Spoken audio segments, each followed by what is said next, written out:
శాంతి లేని వెనుజులా కోసం శాంతి కోసం పోరాడిన మరియా మచోడాకి ఈ సంవత్సరం నోబెల్ ప్రైజ్ దక్కింది.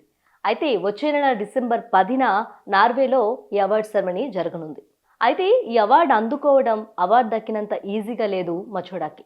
అయితే ప్రస్తుతం అజ్ఞాతంలో ఉన్న ఆమె ఈ అవార్డు తీసుకోవడానికి బయటకు వస్తే పరారీలో ఉన్న నేరస్తురాలిగా పరిగణిస్తామని అంటున్నారు వెనిజులా అధికారులు. అయితే మరియాపై ఉగ్ర ప్రేరేపణలు, విద్వేషాలను రెచ్చగొట్టడం అనే పలు రకాల కేసులు ఆమెపై ఆల్రెడీ నమోదై ఉన్నాయంట. అయితే ఈ యాక్షన్ తీసుకుంటున్నామని వెనిజులా అధికారులు అనౌన్స్ చేస్తున్నారు. అయితే మరియా దేశం దాటి వెళ్తే తీవ్ర పరిణామాలు ఎదుర్కోవాల్సి వస్తుందని అధికారులు హెచ్చరిస్తున్నారు. అయితే దీంతో ఆమె నోబెల్ ప్రైజ్ అందుకోవటానికి వెళ్తుందా లేదా అనే టాక్ బయట నడుస్తుందన్నమాట. అయితే డ్రగ్స్ మాఫియాకి వెనిజులా ప్రెసిడెంట్ నికోలస్ కూడా సంబంధాలు ఉన్నాయని చెప్పి ట్రంప్ ఆరోపిస్తున్నారు.